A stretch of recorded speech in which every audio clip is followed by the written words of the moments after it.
پیشا فعل، فعل پیش از فعل. میدونیم هر جمله فعل اصلی یا یک کلمه در نقش اون داره که بعد از لی میاد. پیشا فعل فعلیه که قبل از فعل اصلی میاد طبق این الگو.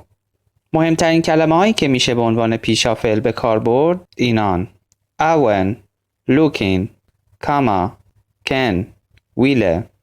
مثلا می اون توکی کپکن ایلو توکی. به صحبت با تلفن ادامه دادم. می اون توکی کپکن ایلو توکی. یا می کاما سونا توکی پونا. دارم توکی پونا رو یاد میگیرم. می کاما سونا توکی پونا. یا می لوکین یو سوولی. دنبال داشتن حیوانم. می لوکین یو سوولی. یا سینا کن سونا اله. میتونی همه چیزو بدونی. سینا کن سونا اله. و آخری سینا ویل موکو کالا انو سمه. میخوای ماهی بخوری؟